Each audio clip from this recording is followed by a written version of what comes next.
What's going on, everybody, and welcome back to episode 7 of Hit the Books, the premier show here to deliver all the sports you could ask for, including our in-depth analysis of each and every game, each and every week of the NFL. This week, we're ready to tackle Week 5 of the NFL. We had a good Week 4 with our picks, so I hope you tailed through our various social media accounts. We're almost at the 25% point of the NFL season, and you must cherish these games more and more each week, because one day there'll be no more football, and we at Hit the Books will be very, very sad when that day comes. Alongside our wonderful NFL season, we have the MLB Playoffs just around the corner, arriving on the scene here as today is the last day of the regular season. More college football on the horizon as well. Lots to unwrap today in our recap.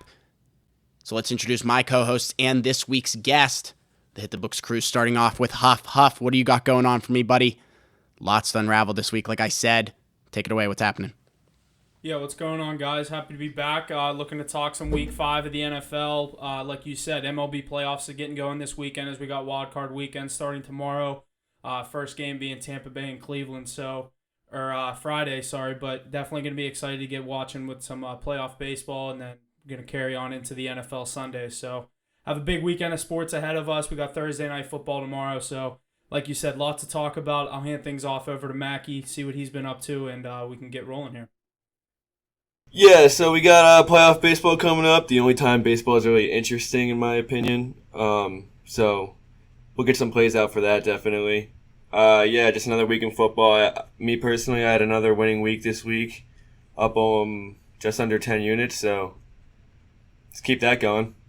Humble brag, just another winning week. Just a little subtle. It's a little subtle, but you got to put it out there. Yeah, absolutely. You gotta brag about that. You don't hear me talking about my record units, so I'm glad someone can. Good stuff. I'm excited. Lots to look forward to. Ace, you're up next, buddy. What's happening? Lot to hear from you, I think. And you brought in a guest for us this week. What do you got? Oh yeah, just got a guest for us this week. Just one of our biggest tailors, I think, of all of our plays. So if you want to get on our pod, definitely tap in and join the boys on all the socials. Like Jesse said, ended off Week 4 with a great team play, cashing that Debo anytime touchdown. So definitely looking forward to get rolling this week in the prime time. Kind of a snoozer after last week's exciting primetime games. I know on Thursday, Sunday, and Monday we got blessed with some good games by the schedule makers. So looking forward to this week. Got a lot of plays that'll be coming your way. So like Jesse mentioned earlier, got my friend Abik here. Coming out of New Jersey, another WVU guy, but very different insight than a lot of us. Former Giants fan, following Brady nowadays. So, Abik, what do you got for us? Hey guys, nothing much. Happy to be on. Looking forward to talk some football. Absolutely, Abik. Happy to have you. Thanks for coming on this week. Like we said, the MLB postseason is right around the corner here this weekend. Mackie, take it away. What do you got for us in the MLB? Yeah, we got some series prices here. This is from DraftKings, so obviously you guys can shop some books, but these are the odds for DraftKings. We got the Mets are minus 175 to win the series against Padres being plus 145. Cardinals are minus 135, Phillies plus 115. Blue Jays are minus 170, the Mariners are plus 140. And then the Guardians are minus 130 with the Rays being plus 110. So there's some close lines here. All right, so hearing some of those prices, like you said, I'm looking on FanDuel, so I have a little bit different. But like you said, Tampa Bay and Cleveland, I don't know which way you guys are leaning on that one. I'm kind of liking the Rays in this spot to win this. Now that I know it's a best-of-3 series, I do like the Rays. I saw tomorrow, or the first game, it's McClanahan and Bieber. I know McClanahan hasn't really been an ace or the top of his game as of late, but I was kind of riding the Rays towards the end of the season. I was just kind of riding a lot of those teams that were making a wild card push, and it was making me a good bit of money. And the Rays were one of those teams, and I like them in this spot. I think they get the win in Game 1 now that this is a series, like we've been saying, not single elimination anymore. But I'm going to take the Rays. I got them at plus 102. Mackie, I don't remember the price that you said. What is it similar? Plus 110, so you're better off on DraftKings. Okay, so I do like the Rays in that spot. Not love it, but I like the Rays. Next one, I like the Blue Jays in this spot. I think they have the better team. I think this Mariners team is so young. I think it'll take them another couple years before they get things rolling. Next, when we go to New York, where I like Mackey's Mets, I got a -195. I think you said -175. Yep. But I do like the Mets in this spot over a young Padres team that I think has another couple years before they get. Obviously, they get Tatis back next year after the long suspension. But I like the Mets here. And then the last one, I kind of already alluded to it. I do like the Cardinals against Philadelphia. I think getting them at -120 to win this series. I think they go 2-0 in this series. I don't think they have too much of an issue with Philly. I mean, the Bats, if they're going for Philadelphia, you got Schwarber, you got Rhys Hoskins. I mean, they bomb. That lineup can, score 9 runs a game plus. I think St. Louis is going to have to play a pretty strong game with Wainwright going in game 1. I think if St. Louis gets the job done in the first game, I like them to close it up in 2. But no, Huff. Back to your point about the Cardinals, Huff. I'm high on them too for that storybook ending for Yachty and Pujols. That Phillies team in a 3-game series that was such a powerhouse, so much better pitching on that side. I don't know. I'm gonna stay away from that one on the book. But 2, I do like. I really like the Rays that you mentioned earlier. That playoff experience against an experienced Guardians team, who I think is just happy to get there. Yeah, give me the Rays there. You think that X factor, Randy Rosarina, is going to show up when it matters. He does it all the time. I'll take the Rays there. Another one you were talking about, that Padres-Mets series is going to be crazy because the Padres went all in. I know you have no Tatis, but the Mets, on the other hand, have all that pitching. So I'm going to ride with the pitching because that's what wins games, but don't be surprised if that series comes down to the wire. Yeah, that's all I got on those series, but just my 2 cents. I'm going to fade you guys on that Rays pick. I think this Guardians team, especially towards the end of the season, has gotten incredibly hot. They were 21-4 in their last 25 games less than a week ago. So, I mean, going into the playoffs like that, I mean, they are a new team. They probably didn't expect this coming into the season. Even though that division's pretty weak, they ended up winning, 90 games and winning that division. But I don't know. I don't think this Rays team is that good. I don't think they have the bats at all. I mean, you have Tyler Glasnow back, I guess, but who's to say he's going to come back and play at an MVP level like he once had? Obviously, you have McClanahan, but I don't know. I think this Cleveland team has a lot to offer. I think they can get past this wild card round at least. Talking about the Mets, I'm definitely more on the Aces side with this. I think the Mets, obviously, I think are the better team this year, but they struggled with this Padres team earlier in the season, and they obviously haven't been playing their best baseball. They just blew the division.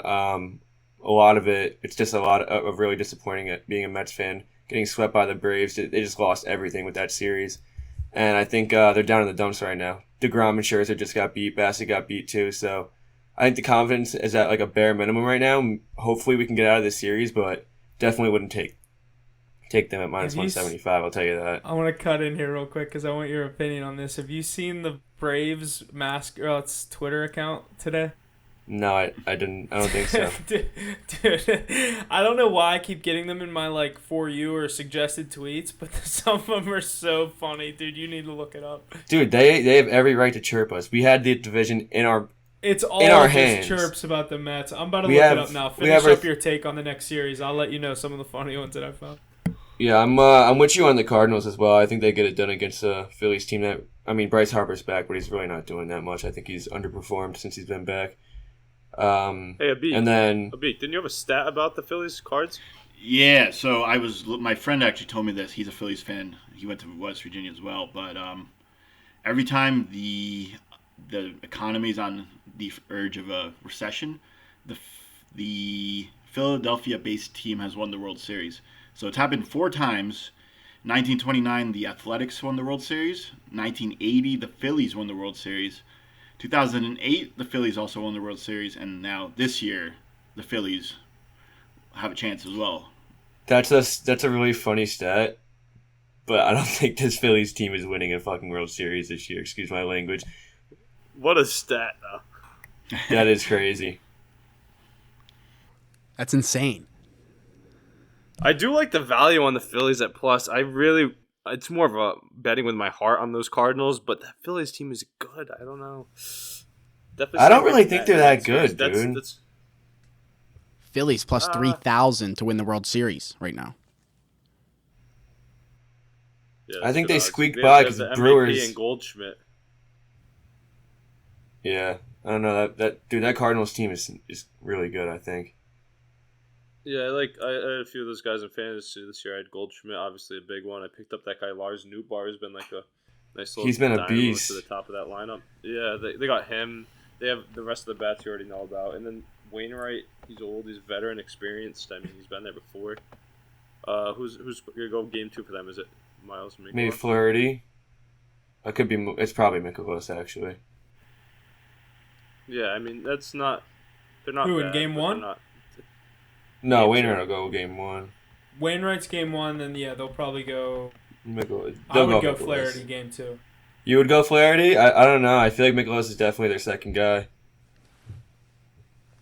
It depends how game 1 and Either game 2 way, go. either way, I guess. neither of those guys poses fear into your lineup. I feel like the Phillies have the edge in the pitching department. But Mackie, I found this is the one I was talking about. This is a good one. It says baseball is a very simple game. You play 162 games and the Braves win the NL East, and it's a video, and then there's a mention of the video of the Braves. You know what the Braves game, that really fast dude that gives people like a head start, and then he chases them and basically wins the race. It's two icons, and it's the Mets way out in front, and it's the Braves passing them up in the end. It was their social media guys on top right now. Listen, man, they have every right. They're doing a good job at social media too. I was laughing my ass off at work. Abik, you want to give your 2 cents on these MLB series, wildcard series? Sure. I mean, I don't watch much baseball. I kind of just follow when the playoffs happen. But if I had to pick some winners based off of what I've seen, at least throughout the season, I probably would go with the Cardinals as well for the Cinderella story. I don't like the Mets being that juiced, so I would take the Padres, but I wouldn't be surprised if the Mets won it based off the pitching. The Guardians and Rays, I don't know, that could go both ways, honestly. I would go with the Rays, though. And then that Blue Jays and Mariners series, I agree with both of you guys. I would probably take the Jays because they got more experience than the Mariners. Love it. No complaints. I think from me there. I think the Jays win, but I would love to see the Mariners win, to be honest. I would too. I think they're too young. Yeah, definitely. Yeah, but that's a tough call. You don't think the Blue Jays And are also... Castillo, like, I know he's had a good Blue Jays year, have experience. Blue Jays have been here before. Yeah. Not like winning experience, though. They've been in the playoffs. They know that atmosphere. Dude, you telling me a regular season game is anything like a postseason MLB game? Yeah, just the Canadian baseball team in itself doesn't have as much of a home field advantage as I like. But that Rays Guardians series is a toss up. I'm leaning experience. The same idea that you're doing with the Blue Jays. So none of those four teams are really the contenders. I think that's what we're coming to a sense to. So those could flip flop either way. So I'd be watching your bets there. But that Mets Padres series, that line you were talking about was pretty juicy. I agree. Yeah, minus 175, that's, I don't know. I think both of those teams are contenders if they get past this round. Yeah. The only thing is they run, agree whoever with wins that series runs into the Dodgers the next round. So it's like, I don't know. Yeah. Are we gonna get Padres Dodgers like everybody's been wanting all year? Or Don't the Mets gonna? the Dodgers own the sturdy pitching Padres? staff? Oh yeah, I know. Dodgers own everybody though. I feel like. I don't know, dude. I'm being a Mets fan. That's like the one team I'm really not that scared of to run into. I'm a big Dodgers guy. You just like yeah, Mookie, that's my right? take on the series. Oh yeah, definitely. One of the best players in baseball. That whole team though, they have so many superstars. How can you not like them? Mookie Betts. Oh yeah, definitely. The rest of the team though. There's so many superstars. How can you not be a fan? Did he win MVP when you guys won the World Series? Did he? Forget. I have no idea, to be honest. What year? That was his last year that we won the World Series, though. So, was it? That's why he left. It was so high. His stock was through the fucking roof. Oh, with the Sox. Start on the Red Sox, though. I'm just waiting to see what Chaim Bloom, whatever the fuck his name is. I'm waiting to see what he does in the offseason. But yeah, that's really all I got to say on these playoff games. I don't really got too much else to say if we want to keep it rolling into some NFL. Let's get the fuck off baseball. That's enough MLB for today. We've got the playoffs ahead More on that later. Let's jump Stay into some tuned NFL. for the picks. Yeah, stay tuned for some picks coming out of the playoffs here for us. We will absolutely be having picks, no question about that one. Let's jump into some NFL. Week 5 is here. Super excited for Week 5. I'm so pumped for this week. Got lots of good trends. Feel like all I saw this week in the trends world, though, was trends for unders. This is our last week without bye weeks. So last full-fledged week of football, in my opinion. So let's jump right into our games this week. First up, the Thursday night football game, the Indianapolis Colts at the Denver Broncos. The Broncos are our favorite this week at 3.5 points. Their money line sitting at -168, and the over/under sitting at 42.5.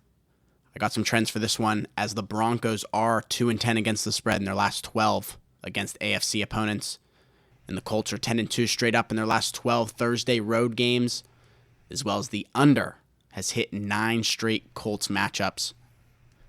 So what do we think here? This over/under sitting at 42.5. A lot of over and under sitting in 40s this week, the low 40s. What do we got? Ace, you want to start us with this one? Yeah, just like you alluded to, that primetime under has been coming in hot. With 2 underwhelming teams coming into this Thursday night matchup, I would expect it to roll under again. I know Mac is probably going to take that. He's been riding that streak for a while now. Yes, sir. But yeah, I think these are some of the teams that you've heard people say that they've been going to stay away from the rest of the season. The Colts in specifically, without Jonathan Taylor, one of the most touted players coming into the season, I don't really see how they're going to get a ground game going. So that Denver defense can really drop back and cover the likes of Pittman, Mo Ali Cox, and the rest of the gang against Matt Ryan, who's been underwhelming, even though his yardage total is pretty high. Yeah, that's an underwhelming team. And then Russell Wilson on the other side, Huff's boy over there, hasn't been able to get much cooking. It's really looking like a Taco Bell more so than a Capitol Grill. So I'm thinking that it's going to be a low-scoring game from both sides. Eager to see how both teams fare without their lead dog in the backfield, though. I don't know what you guys think. Yeah, this is definitely a game. I mean, both these teams shouldn't really be bet on, especially this Broncos team that's been pretty horrendous to start the season with the high hopes they had, obviously bringing in Russell Wilson. I guess, yeah, I'm gonna ride the under again here. I don't see a lot of points being put up on the board. It's both above average defenses and 2 quarterbacks that just haven't been playing well at all. Their offense is getting nothing going. So I assume this game goes under. That's probably what I'm gonna roll with here. I'm kind of with you on that. I think this is a trap game. Beak and I were talking before we started recording here, and he had a lot to say about a lot of trap games this week. I think this could possibly be one. Beak, you want to continue on that point? Yeah, sure. So when I saw this line, the -3, +3, I was like, Denver hasn't really looked impressive to me. We saw them against Seattle losing on Monday Night Football. They haven't looked they've really looked very uninspiring all year. And for the amount of money they gave Russell Wilson and the draft capital they gave up, they gotta start producing points and offense. So I think this is the week that they could get on track. I like the under as well. Both defenses probably will shut down each other's offense. But if I had to take a winner here, it'd be the Broncos. But I don't think they'll cover though. Yeah, Beak, so you're saying it's almost like a get-right game for the Broncos and Russell Wilson. One thing I would like to say, I know we'll have a play on this because everybody loves betting Thursday Night Football. Not sure if I'm taking a side. I do think the Broncos get right against Matt Ryan's squad, even though I've been a little high on the Colts this year. But I'm going to be looking at the props. Definitely a Russell Wilson passing prop without Javonte Williams in the backfield. And the old Melvin Gordon and Mike Boone leading the charge. So, Huff, what do you think about this game? Yeah, obviously, like you said, Russ looking to get, obviously coming off a loss last week against the Raiders in the tough divisional game, going to Vegas and losing that game. But I think I'm kind of in agreement with both of you. I think, I think this is a get-right game for the Broncos. Come home. This morning I saw this spread at -3, -120, and now it's -3.5, -102. So you could probably buy the half point and get it to -3 for right around like 122 or so. But I'm going to take the Broncos -3 in this game. I think Russell Wilson gets things back on track.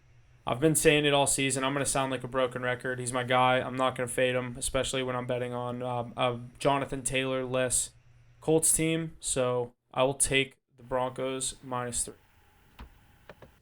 Yes, Thursday Night Football. Lots to look forward to there. Look forward to a bet there from us. Let's move forward. Another London game coming in on Sunday, 9:30 a.m. here on the East Coast. We got the New York Giants at the Green Bay Packers. The Packers are a favorite at 7.5 points. The money line sitting at -335, and the over/under sitting at 40.5. Again, this is another London game, and the Giants are 3-7 against the spread in their last 10. The favorite is 4-0-1 in the last 5 matchups between these clubs. The under is 6-1 in the Giants' last 7 games versus the NFC, and the under is 4-0 in the Packers' last 4 versus the NFC. So lots and lots of under talk, sitting very low there at 40.5. What do we got? Mackie, you want to start us off? Yeah, 2, 3, and 1 teams coming into this game. One of them we expected, one of them obviously we didn't. The fraudulent Giants are probably going to get blown out in London. In my opinion, I think this is going to be a 20-point game. I think Aaron Rodgers goes to London and just he has to show the rest of the world how good of a quarterback he is, So, Daniel Jones is Daniel Jones. Obviously, Saquon Barkley will get his reps, will get his yards, but Is Daniel Jones playing in this game? I think he's questionable. They haven't said anything today. I might have not seen the injury report. he is Yes, questionable. I saw he right was now. questionable. Okay. He practiced today. He was just limited.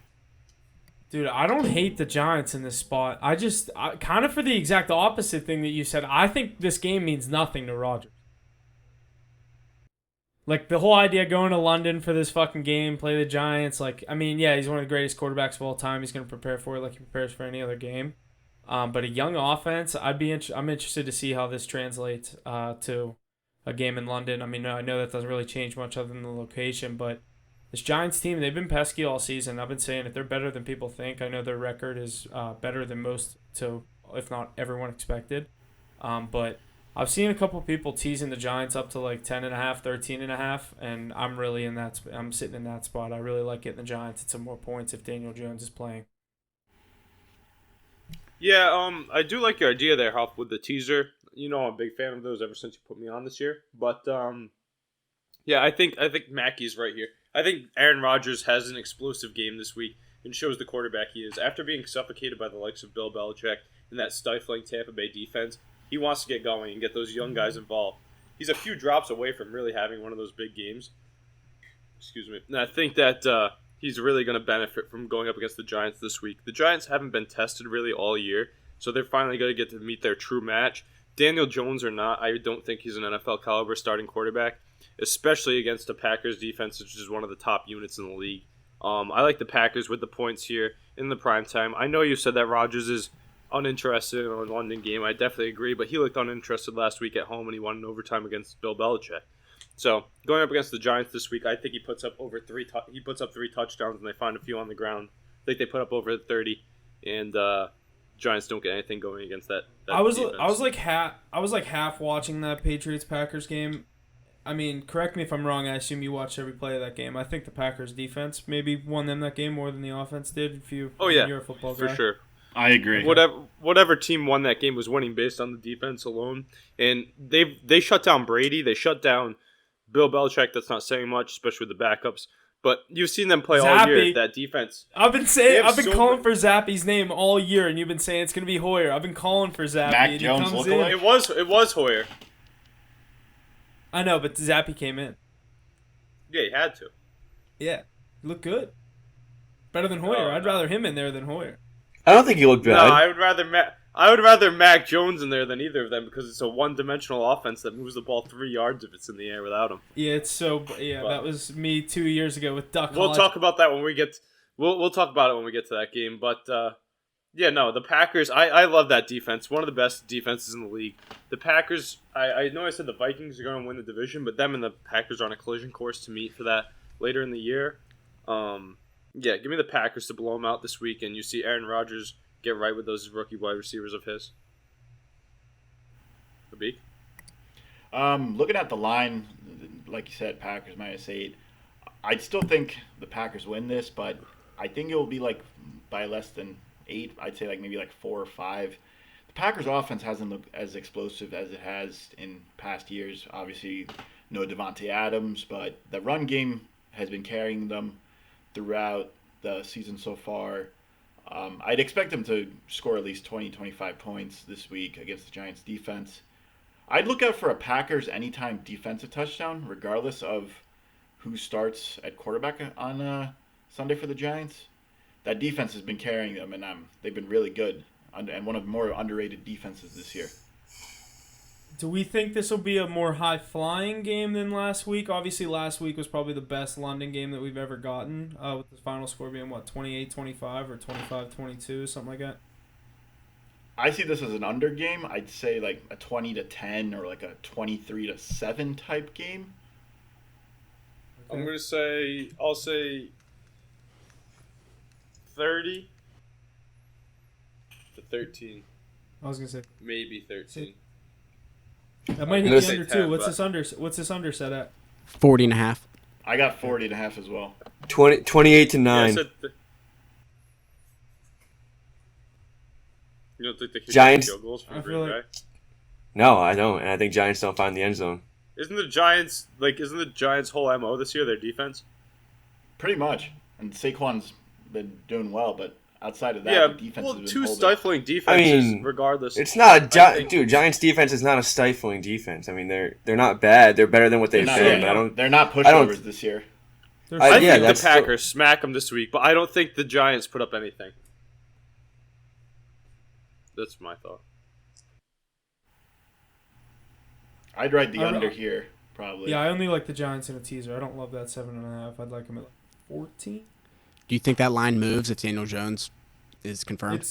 I think it's going to -8 Packers. Like right now, it's -118 or -112 on 2 apps I'm checking. So I think they're anticipating him to play. I think it'll only move if so. he doesn't. If he doesn't play. What is Daniel Jones going to do, even if he plays against that defense? And they have the likes of a great linebacking core to shut down Saquon Barkley. They have like Rashawn Gary, Preston Smith, Devondre Campbell, Kenny Clark in the middle. They have those safeties and the young cornerback group with Jair and Rasul. Giants have no I think receiving core either, so I don't expect them to pass the ball at all. But they have the linebacker speed to cover the lateral movement from Saquon. Correct. Saw something. Kenny Galladay is not making the trip to London. Sprained MCL, so that's one less receiver the Giants have. Has he ever suited up for the Giants? He has, but he doesn't get the ball. No one looks at him because he sucks. Yeah, he's the biggest robber in the NFL this year, I think, with that salary. Lots of good stuff coming out of that London game. It's time to move into our 1 o'clock slate for Sunday. Our first game up is the Seattle Seahawks at the New Orleans Saints. The Saints are our favorite at -5.5. Their money line at -235 and the over-under at 45.5. No trends for me for this game, but lots of money in Seattle's favor as of Wednesday night here. Huff, you want to start us off? Yeah, I like the Saints -5.5 here. I do. I think they come home. I think a lot of people are riding high on the Seahawks right now after that high-scoring game against the Lions last week. I just don't think the Seahawks team has played a defense up to the standards of this Saints team. Coming at home, I think a lot, obviously, off the tough loss by a field goal in London off the double doink to maybe possibly tie it in the end. Saints coming home, like we said, a lot of injuries questionable, or a lot of guys questionable for the Saints. I'll be definitely looking at the injury report up until Sunday on this one. But assuming I got Jameis in the lineup, I do like the Saints -5.5. I know they just sent Latavius Murray over to Denver as Javonte Williams tore his ACL, so it's looking like a Mark Ingram backfield back in New Orleans. But I like the Saints -6 here. Maybe even get it a little lower, but I think a lot of people are going to be high on the Seahawks after the past. I mean, obviously this is pending a lot of activity. You know, we have no idea if Jameis is playing. We don't know if absolutely. Thomas is playing. I'm not taking that with Andy Dalton. I mean, no, that's what I was getting at. I don't think Andy Dalton's I mean, obviously it's a drop off from Jameis, but I think he can get it done. I think he's a backup quarterback that can win a football game.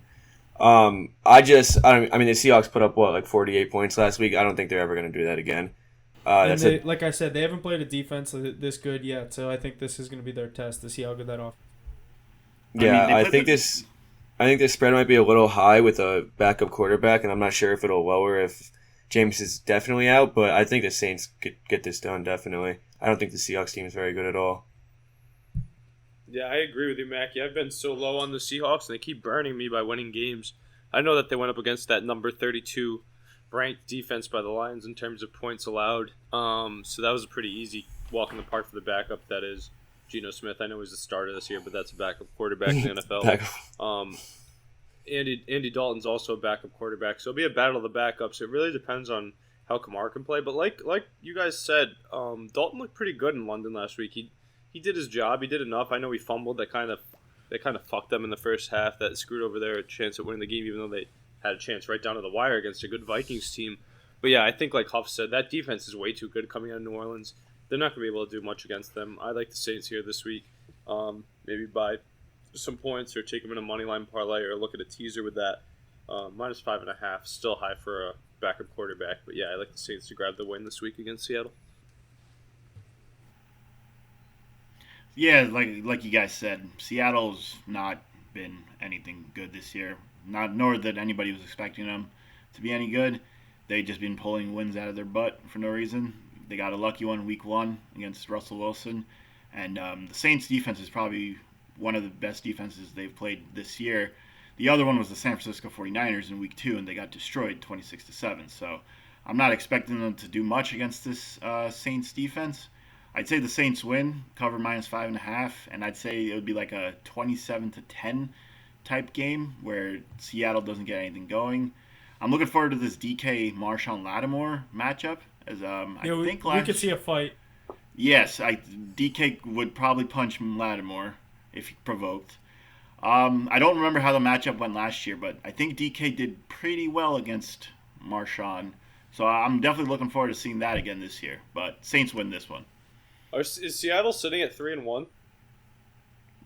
2-2. I think 2-2.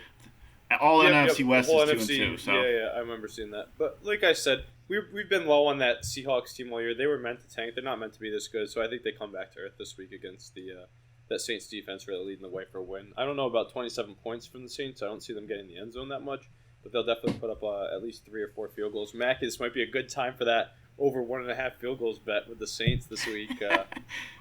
I was just looking at for the next game. Dude, I love that bet, honestly. But it would also freak me out when 4th and 2 or something like that from the 2-yard line or something, and you're going for it. I'd be so pissed. And it probably happens so often. What about the 50 plus yarders you have to watch with so much stress? Yeah, I don't know. It might be I like it. 1.5. I saw the trend. That's been hitting a lot in a lot of games. A lot of teams can't find that end zone with a lot of these strong defenses. So maybe there's something to look at this game. Good stuff there. I'm really excited about this next one. We got the Pittsburgh Steelers at the Buffalo Bills, another 1 o'clock game. The Bills coming in at a double-digit favorite at minus 14. Their money line at minus 900, and the over-under sitting at 46.5. Huff and I are personally going to this game in Buffalo, so it should be a good time. Got some trends here. I got a couple good ones, actually. If the spread closes at 14 or higher, this will be the Steelers' biggest line as an underdog in over 50 years. Plus 13.5 versus the Cowboys in Super Bowl 30 back in 95-96. Plus 11.5 versus the Chiefs in the playoffs in 21-22. And plus 11.5 in 92 versus the Oilers, now the Texans. With that, the Steelers have been double-digit dogs just 12 times since 1980 and have won outright 5 of those times. The under is 15-3 in Pittsburgh's last 18 AFC East opponents. Bills are 6-1-2 against the spread in their last 9 as the double-digit favorite. So a couple different little trends there leaning each and every way. Huff, why don't we start with you? Again, you and I go into this game. I'm real excited. What do you got for us? Yeah, seeing a plus 14 spread in an NFL game, either way, plus minus 14, however you want to look at it. Seeing a spread that big, just kind of definitely an eye-opener. And obviously you look at the two teams involved, one being the Super Bowl favorite, the Buffalo Bills, at home against a first-time starting rookie quarterback in Kenny Pickett being confirmed the starter for the Steelers. Obviously, we couldn't have probably picked a better game to go to. We didn't really obviously know any of this shit was going to happen, but we're going to see a pretty good matchup. We're going to see what Pickett can do in Buffalo against this team, but yeah, we'll have to see what happens. I don't know about a 14-point spread, though. That's really tough. All right, I was just going to say, one thing that stands out to me, though, Huff, is you were hesitant with those 14 points there.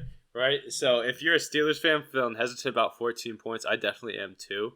I'm not going to take a team minus 14. Like you said, that's crazy for an NFL spread. But I could definitely see the Bills covering it this week.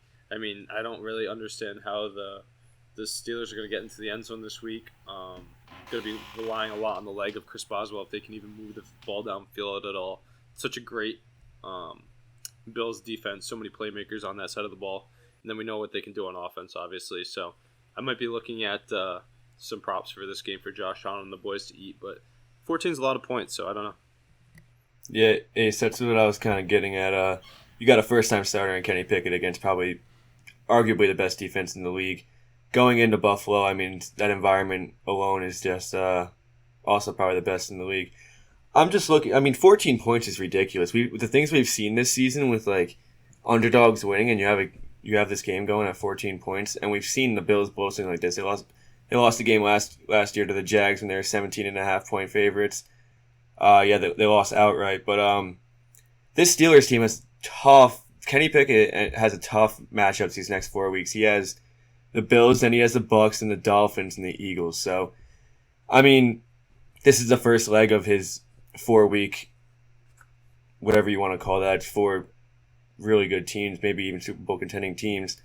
The gauntlet. I think he'll find his stride sooner or later in these 4 games, but I don't know. I think the Bills just dismantle him this week. I think he gets a taste of that Bills defense.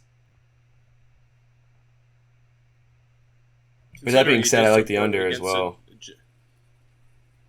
That's just scary with a Josh Allen offense against an inferior opponent. What if that defense gives them the ball in the right spot? They could get in every time. We've seen that. Against the Rams defense, I feel like that's pretty similar defense to the Steelers. Without TJ Watt still out, right? Yeah, Mackie, please don't take this under. I'm going to the game, so I'm betting the over. I won't put it on my card, but I can't promise you I'll take it off. I won't take it off. Dude, struggling against a New York Jets defense, Kenny Pickett was. I mean, I don't know what he can do against. I don't really think he struggled in that game. I mean, he threw 3 interceptions, but one of them, I guess he underthrew the hell out of it. But it was, there was safety coverage over top, so we kind of had to underthrow it a little. And one of them, wasn't it just a Hail Mary haul or throw to the end zone? So I guess he threw one real interception. But I don't know. I thought he played well. I thought he played with confidence. He ran that second running touchdown he had. He was hard fought. He took a few hits there and still got into the end zone. So I don't think he looked that bad, in my opinion. I think he's definitely the better option over Mitch Trubisky. But I'm not here to I think he's the better option. I'm not here to make him act like he's the next coming of Tom Brady, but I forget or what. I mean, take this for what it's worth. But you're talking about did the interceptions really mean much? The Pro Football Focus website. I don't know if you guys ever go on there, but Pro Football Focus rated his 3 interceptions as none of them were technically his fault. Sorry, I just bumped that thing again. But so the I don't 2 know rushing touchdowns. Like, what'd you say? I only remember 2. I don't even know what the other one was. The third was the Hail Mary. The first No, one I was know. his first the first one was his first pass. That attempt. that was the tipped. long ball. That was the long ball. And then the second one was the one that got tipped. No, because he threw that one deep into double coverage that with the safety over top where he tipped it. That was. Yep. Okay. Yeah, but he had 3. The Hail Mary was technically the third one. Okay. And obviously a Hail Mary. Regardless of all of that, it's a whole different beast playing against the Bills defense compared to. No, yeah, definitely, yeah. You're right about that. He has no line in front of him, and Najee hasn't been performing up to standards. I don't see how he can have success with the situation to fail, but he's definitely the right option, just being thrown to the wolves. My point was I don't think Steeler fans should be upset with that performance, in my opinion. I agree with They that. shouldn't be upset with this season on Kenny Pickett. It's just a tough schedule with tough old line in front of them. Awesome stuff there. Let's move forward to our next one, the Chicago Bears at the Minnesota Vikings. The Vikings are favorite here at -7. Their money line sitting at -320 in the over-under at a solid 44. No trends from me in this game. Mackie, you want to get us going? Spread 7. That's what I got on the score. Yep. Yeah, I mean, this is a Bears team that I've pretty much talked down since the beginning. Ace knows how I feel about Justin Fields and this team in general.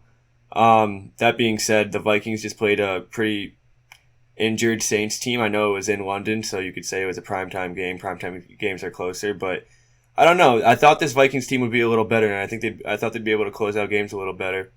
They obviously have the weapons at the receiving with Adam Thielen and Justin Jefferson, and then you have Kirk Cousins, who I guess you could say is a little above average, maybe right around average, but I don't know. I'm not really high on this team after what I've seen the first 4 weeks. I think 7 points is a lot, especially in a divisional game.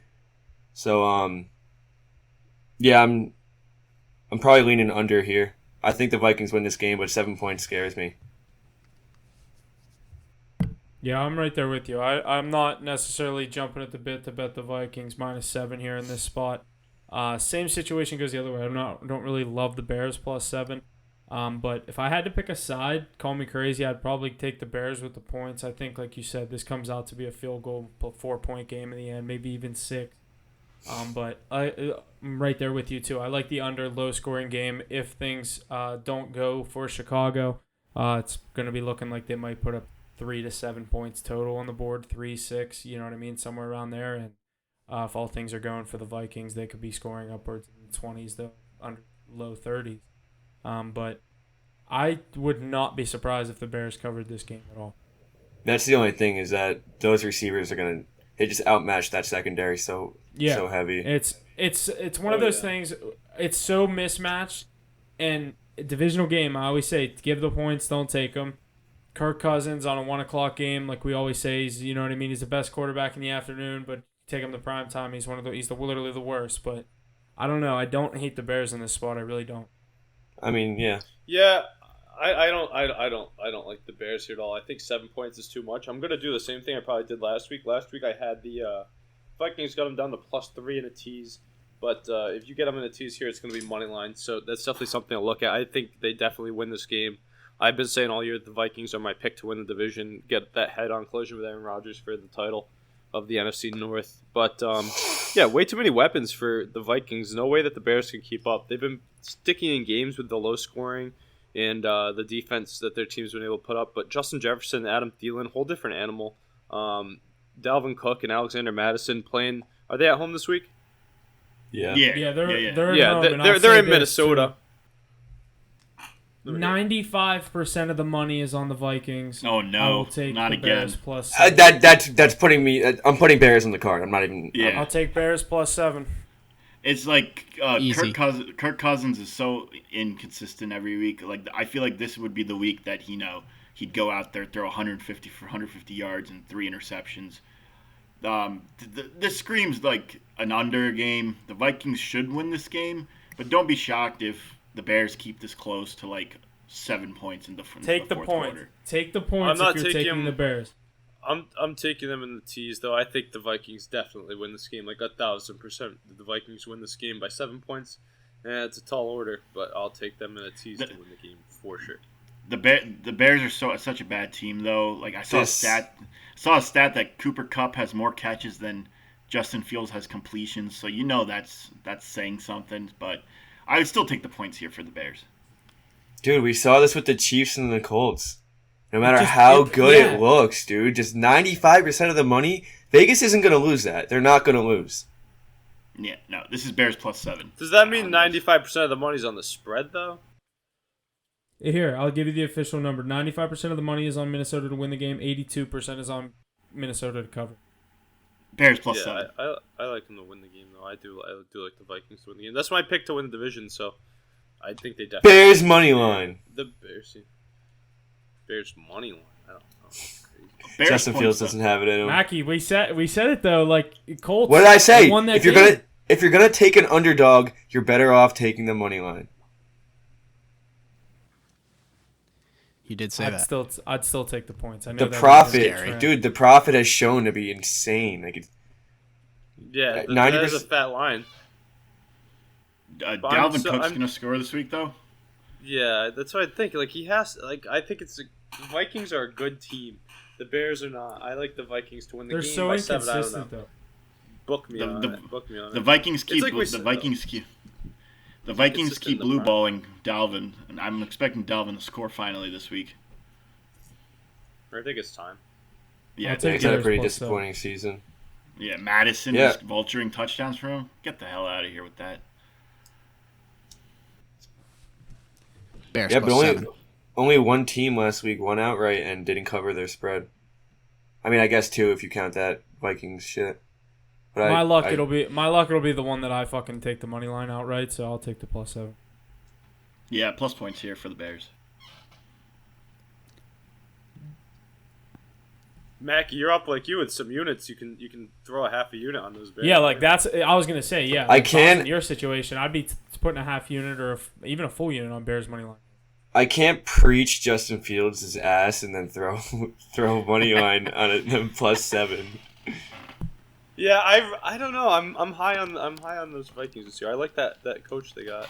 He's gonna put Kevin up. O'Connell? We know he can put up points. I don't think the Bears can. They don't have anybody. to Oh help yeah, it Justin is Fields. O'Connell. I think we know that the Bears can't put up points. See, And this I is the think that there's defense too the many Bears would do like it, you I guess. see what Justin Jefferson does. He takes one catch to the house.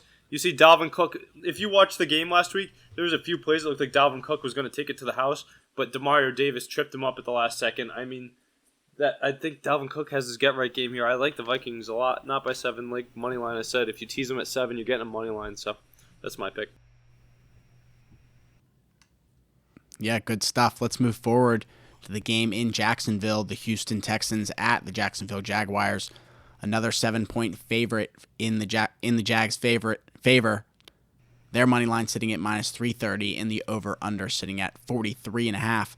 Very similar to that last game we just looked at. No trends from me this week. Jesse, what's Mackie. the split on this so far? Say it again. What's the money? What's the split like on like money line and spread for this game? Huff, you might be able to get better numbers than I, but I have 76% of the money is on Jacksonville for the spread. I have 69. Nice. One thing I would like to say about this Mackie, are game. you looking at CBS? Yeah, I'm looking at it's MGM. It's for a 3.5 point spread though. That's the opening. Yeah, it started at 3.5. It's at 7 right now. Is that because of an injury or what's? No, Houston doesn't have any injuries that I know that are the relevant players that are actually good on that team.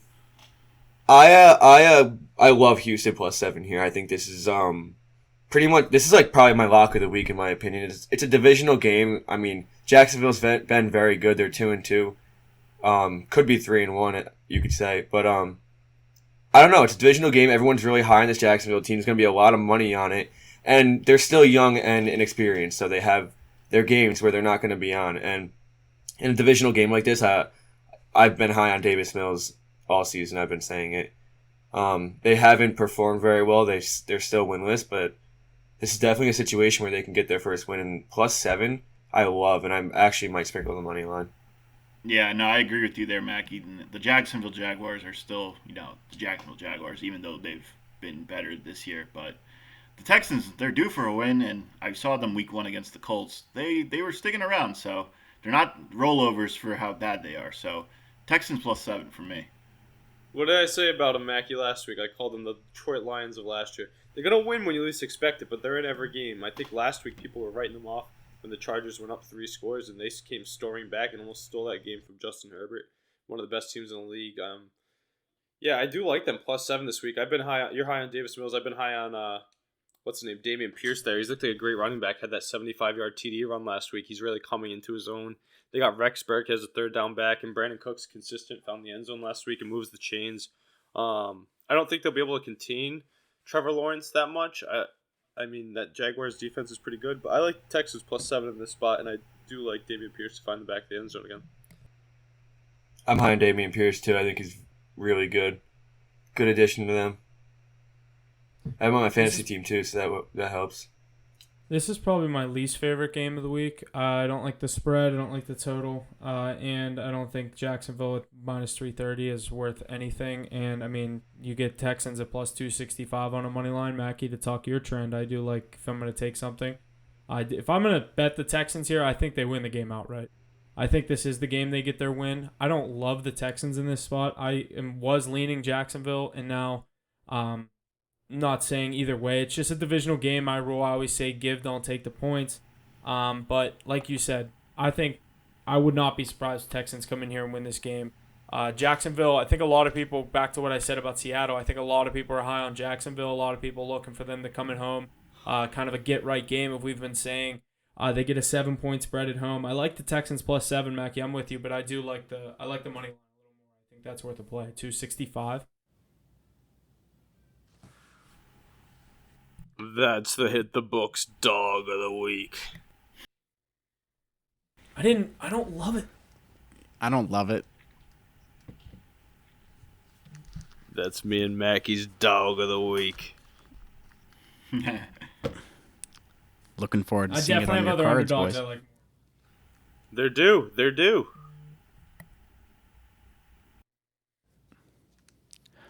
Alrighty, next game up, we got the Miami Dolphins at the New York Jets.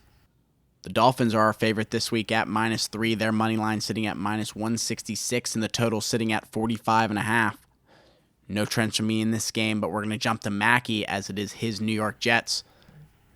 Our New York representative, what do you got for us? I think he can get it done. I think Vegas is exaggerating taking Tua out of this game. They still have the receiving core that is pretty easy to work with, in my opinion, especially because you have it on both sides. You're not getting double coverage on both of them. So he'll be able to work with Tyreek Hill or Jalen Waddle pretty well this game. I think this Jets team has 2 squeaker wins. They probably should be 0-4. Actually, definitely should be 0-4. I'm not even going to sugarcoat it.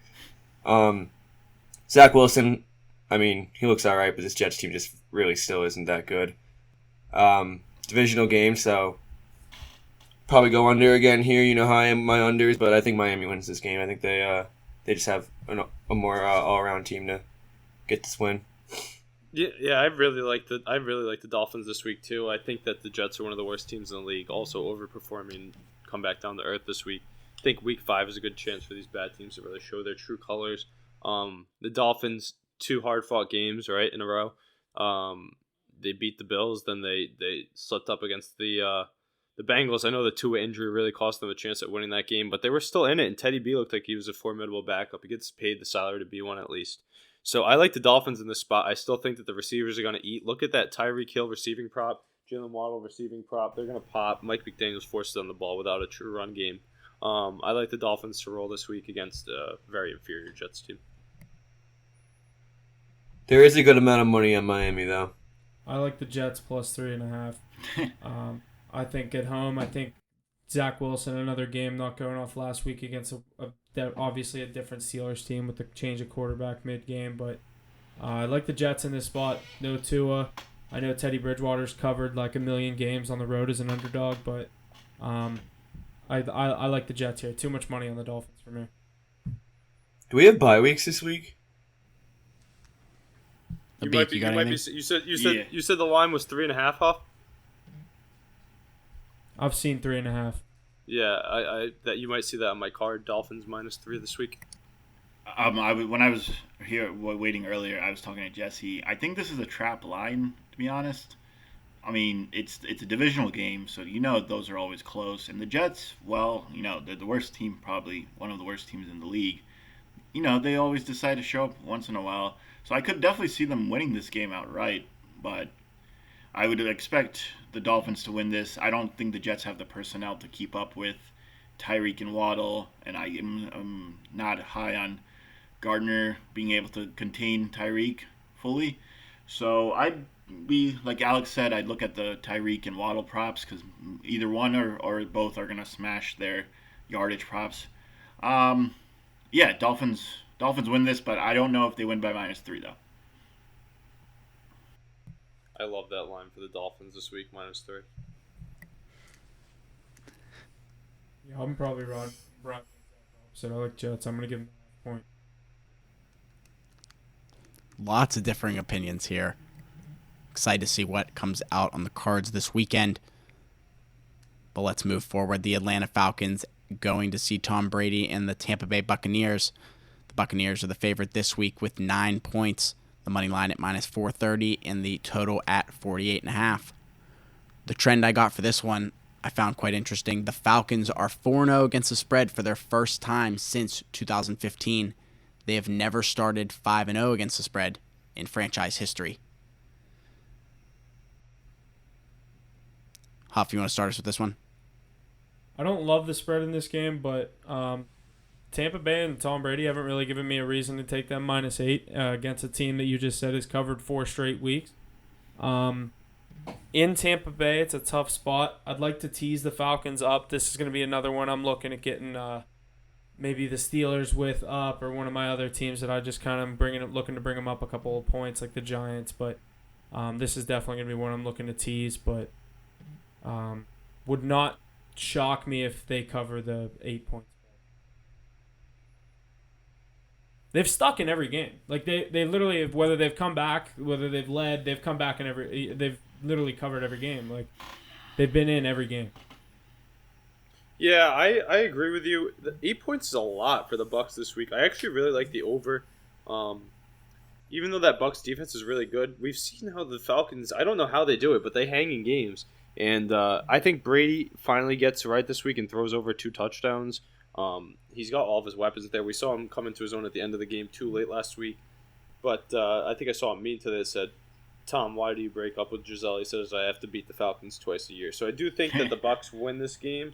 A lot of points, though. Way too many for me. But I do like Brady to throw over 2.5 touchdowns this week, or 1.5, whatever line you want to take. Safer play with 1.5. Beak, I know you're a big Brady guy. What do you have to think about this game? I like the Bucs here, but after seeing what happened last week, they were coming on towards the end, although they were down 20 already. I wish Byron Leftwich just stops running the ball on 1st and 10 up the gut for a yard because it's not working.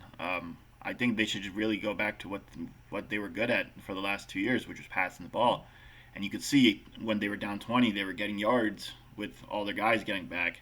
So, like I said, I like the Bucs, but I would look at teasing the Falcons though, just in case the Bucs defense doesn't show up another week.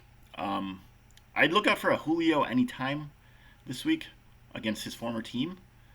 And, with the rumors that are out there about Brady divorcing Giselle, now would be the time to go take a Bucs future for the Super Bowl. It's plus 1,200, so. No Cordell Patterson for Atlanta. Cordell Patterson's hurt 4 weeks. Yeah. I'm kind of. Go ahead, Mike. Wait. I'm just kind of. I like the Falcons even with Cordell out. Cordell Patterson was out second half of last game too, and they were able to overcome some. What? No, I thought you were gonna say I like the under. I like the under too. Yeah, I definitely like the under. It's a divisional game. Come on, but yeah, they were able to overcome some adversity in the end of that second half without obviously their best offensive player in Cordell Patterson. So this Falcons team is 4-0 against the spread this year, and I've been on them the last few weeks, so they've made me some money. But I definitely like them. This is such a high spread for a team that hasn't looked that good in the Tampa Bay Bucs. Obviously, we know Tom Brady has a lot going on in his life right now, so maybe his mind's a little elsewhere. This Bucs team hasn't really looked like their Super Bowl contending Bucs team in the past, so. Falcons look good, Bucs look opposite, so give me the Falcons plus 8 points here. It's a lot of points. Marcus Mariota's getting it done. I'll take the under, too. I like the under.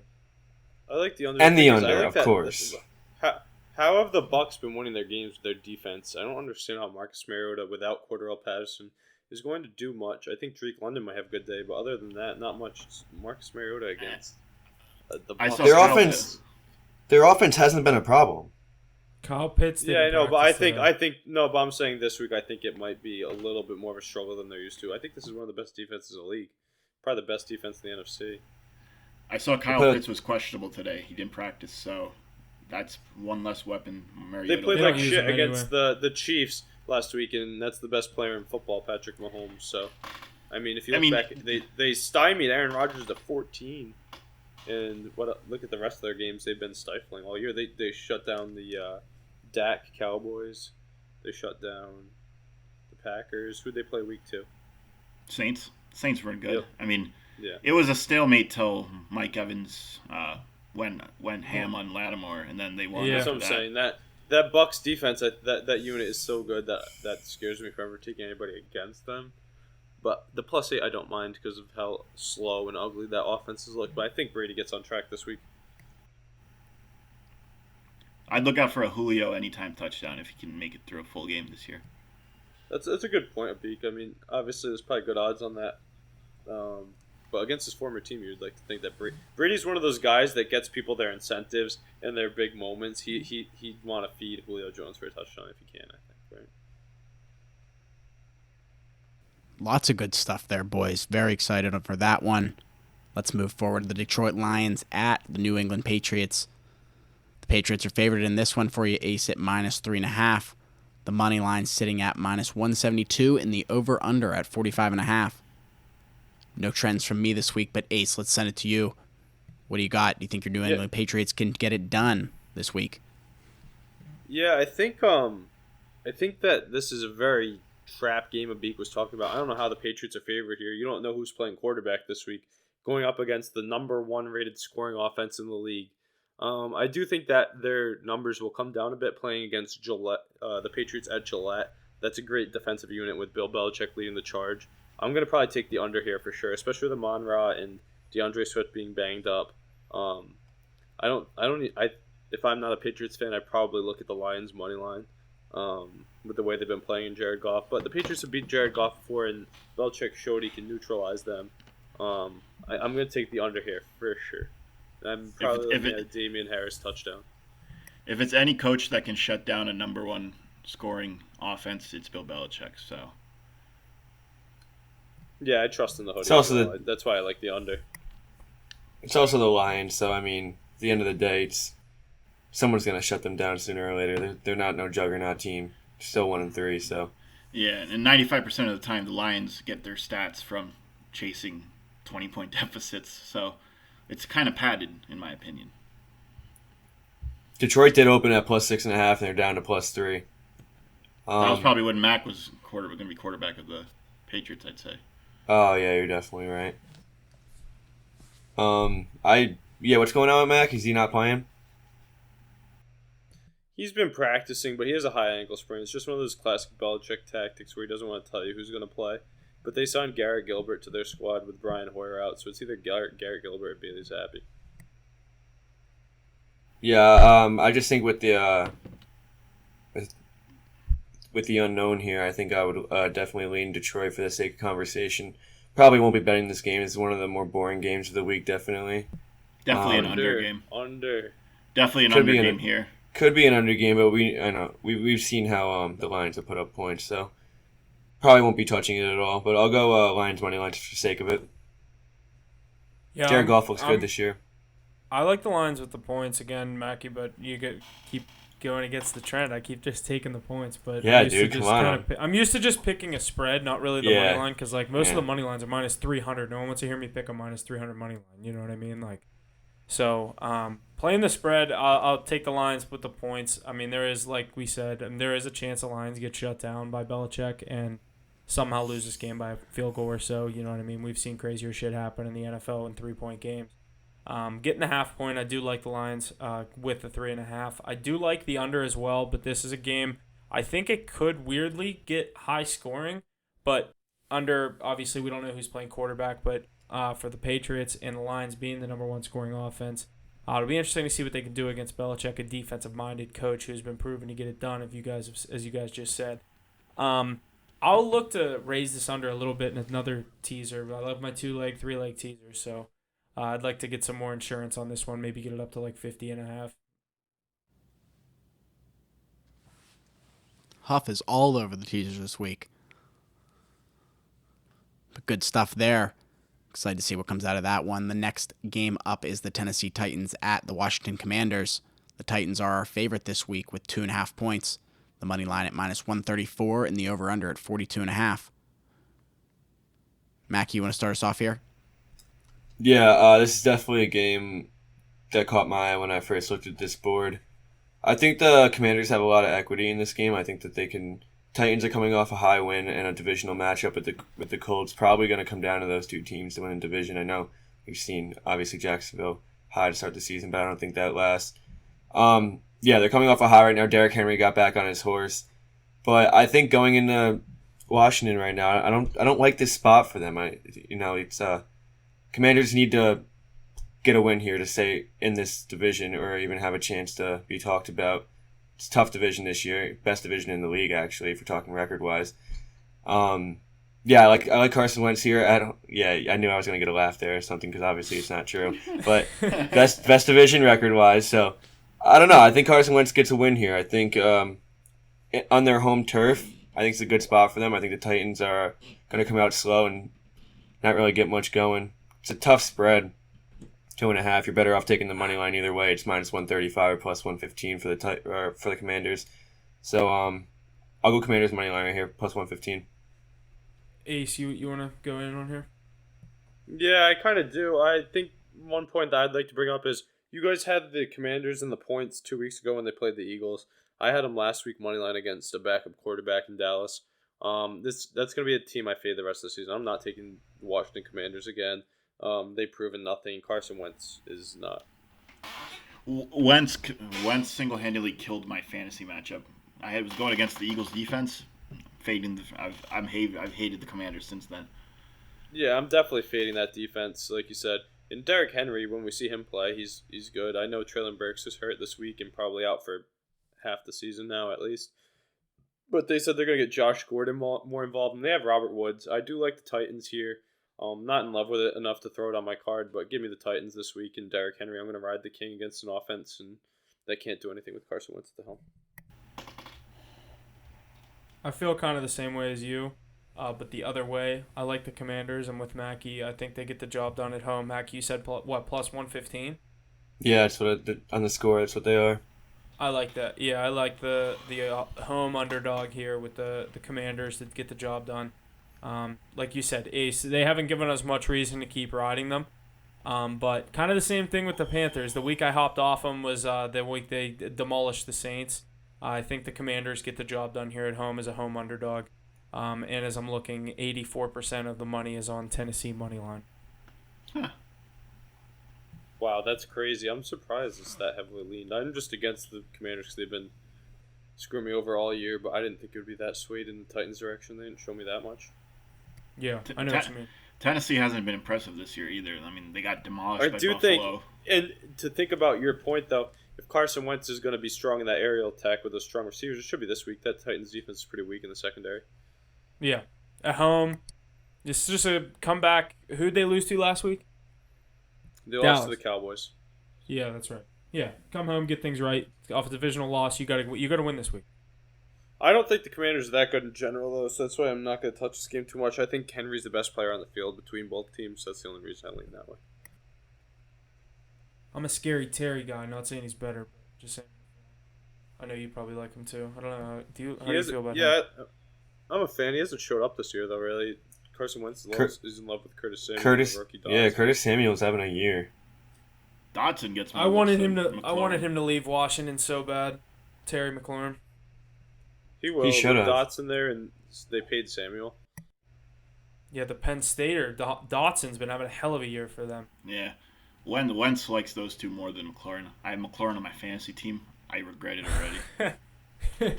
Yeah, he was supposed to be. They just paid him all that money. They just gave him that 3-year deal. Yeah, no, and he's basically the third string receiver by looks. Trade him to the Rams. The Rams could use him.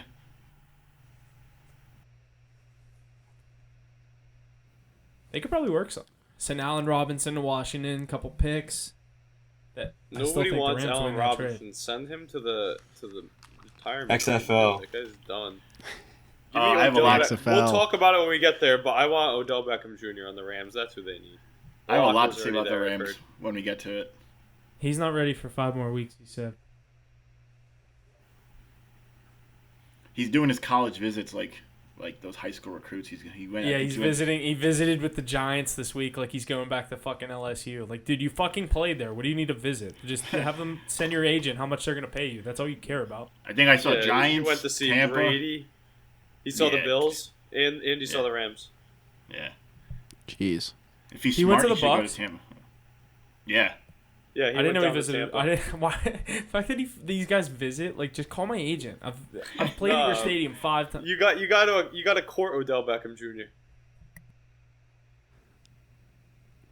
Alrighty, our last 1 o'clock game we got is the Los Angeles Chargers at the Cleveland Browns. The Chargers are our favorite this week at -2.5. The money line sitting at -134, and the over/under sitting at 47.5. No trends from me in this one. Browns money line at +114. But the Chargers are a pretty strong team this year. I'm not sure what to think. Ace, you want to start us off? Yeah, call me crazy because I know I kind of wanted to go last year because I know that you boys are going to be on the other side. I'm thinking you guys have been high on Justin Herbert all year. But I think that Browns team matches up very well with the Chargers offense, and then they can play the ball the right way on the other side. Without Joey Bosa, without Rashawn Slater, without those two guys, it's important in the trenches on both teams. And how do the Browns win the games? In the trenches, right? I'd like to see Myles Garrett get back. I'd assume he's playing this week. I know he was in that car accident, but if he can come back, I know Clowney's out too. But they have the corners and Denzel Ward and all the guys they've been drafting the last few years and they've brought in to contain them. They have the linebacking core to keep up with Eckler in the pass rush to get after an injured Herbert, who, like we said before, takes one more hit and he's knocked out of the game. I would be looking at the points here, but with Mackey's stat about taking the underdog outright, I'm going to take the Browns outright. I'm high on the chunt, like I always say. They should have won last week. They screwed us over against that feisty Falcons team, but I think this game's in Cleveland, right? Mm-hmm. Yeah, it's 1 o'clock, so definitely is. I like the Browns' money line. I think that they're going to be in a pretty good spot when Deshaun Watson comes back. I like this team overall, and I think Stefanski gets a big win at home against the contenders and Chargers. You thought I was going the other way. I'm right there with you. I like the Browns at home in this spot. I'll take the points against Herbert. I like the +3. I think the Browns play a very slow game here. 35 carries to Chubb and Hunt. As we've been saying, just hand the ball off to them. They'll get the job done against this depleted Chargers team. They haven't shown too much. I mean, Herbert, what's his, you know what I mean? Still has broken ribs. He's been playing with the past couple weeks. Obviously, you said all the other injuries all around the place. Bosa to the biggest name of them all. I like the Browns in this spot at home. Give me the Browns +3 for all the reasons you said. Love it. Yeah, I think Vegas is begging you to take the Chargers here. I think they're definitely the better team, even coming into the season. There's so much high hopes for them. It's supposed to be like a top 5 team, and this Browns team didn't have much going for them after Deshaun Watson got his 11-game suspension. But I like the Browns here, especially at home. I think this Chargers team is a little underdeveloped. I don't think they're playing up to their potential, and I think they're a little scared right now. So I like this Browns team being at home. They have the confidence. Jacoby Brissett's playing pretty well. Obviously, he's coming off a tough loss to the Falcons, but this is a good bounce-back situation for them. I can tell you who Abik's going to take this week. It's definitely the Chargers. He's a big Herbert guy. Yeah, no, this game's like a pick-em in my opinion. Both teams are pretty even right now with the injuries and all. But I like Herbert in this spot against the Browns. The Browns, like you guys said, could play the slow game with Chubb and Hunt, but I like Herbert to make more plays than Jacoby Brissett on Sunday for a close win, maybe like 31-28 or a 24-21 with a field goal at the end. But give me the Chargers here. This will be a good game at that 1 o'clock slate. I think this one will be coming down to the wire. I agree with that. Good game to end the 1 o'clock slate there. Let's jump into our 4 o'clock slate. The San Francisco 49ers at the Carolina Panthers. The 49ers are favored at 6.5 points. Their money line sitting at -290, and the over/under sitting at a low 38.5. Abik, do you want to start us off with this one? Okay. From what I saw last week on Monday, that 49ers defense is just way too good of a defense. You got Joey Bosa coming off the left edge, and Arik Armstead, Samson Abukum, Kinlaw, and then you got the fast linebackers. they should do enough to stifle that Panthers offense. I don't know why the Panthers traded for Baker Mayfield in the first place. To be honest, they haven't looked impressive. It's not even that much of an upgrade over Sam Darnold, in my opinion. Baker is hampering CMC's production, DJ Moore's production, and honestly, I think it's a waste they traded for him. I think the 49ers win this game by 20 plus. The Panthers haven't impressed me at all this year. Wow, 20 plus alternate spread for a beak this week. What a hot take. I like a team total bet here this week. We haven't talked about those very often, but I'd like a team total under for the Panthers here. Like you said, a beak. I don't understand what they're going to get in the end zone. That 49ers defense is the reason they've gone to the Super Bowl, to the NFC Championship, and they continue to stay relevant. Jimmy G does just enough, so maybe I'll look at that over 1.5 field goal bet in this game, especially with a weak running game and a pretty decent Panthers defense. I think they're going to get into the field goal range, but not to the red area too much. Yeah, I like a team total under for the Panthers here, but I do like the 49ers to win this game, definitely. Team total for the Panthers sitting at 15.5. Yeah, that's yeah. I would take the under on that one. Yeah, I would take the under there too. They'll score like 10, 13. Not even 10. I'd give them 7 if they're be generous. Did you see how much of a struggle it was for one of the more prolific offenses to get in? I don't think they'll be able to do much against them. You could see a lot of sacks, maybe a few picks, Baker Mayfield picks, something to look at. I could honestly see a shutout here from that 49ers defense, to be honest. Oh, good. Now that you said it, not going to happen. Yeah, Baker's definitely going to struggle heavy with this defense. He struggled all season. He that second half of that game last week against the Cardinals, he just looked like absolute dog shit, in my opinion.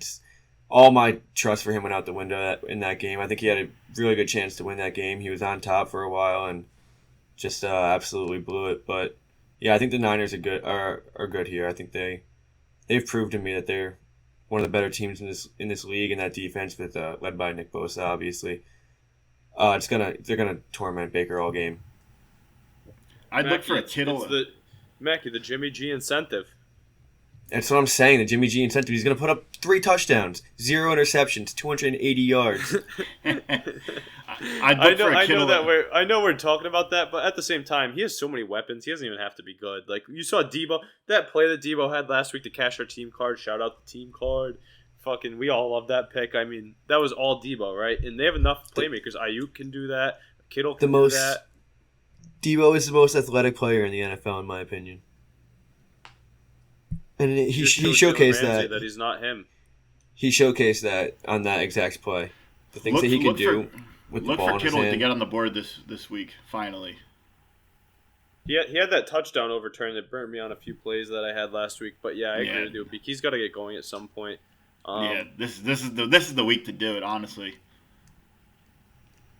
I'm with you guys. Give me the Niners. I'll take the Niners minus 6.5 for all the reasons you said. I like the Niners.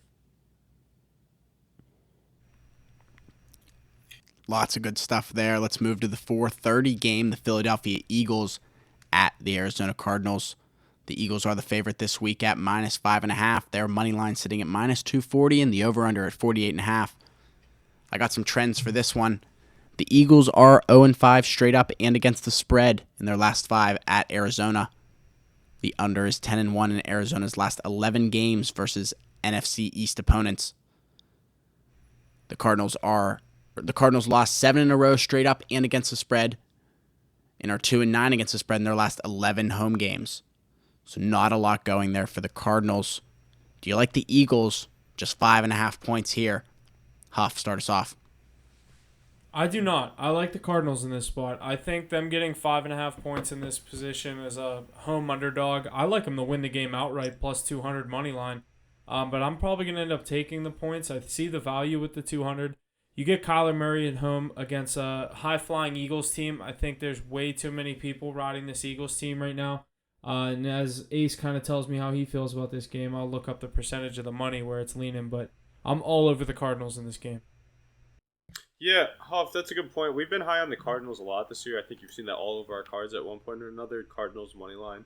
I think we're all fascinated by Kyler Murray and another dimension that he brings to the game.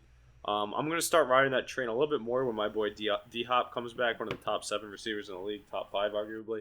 I think that's when they'll really start rolling.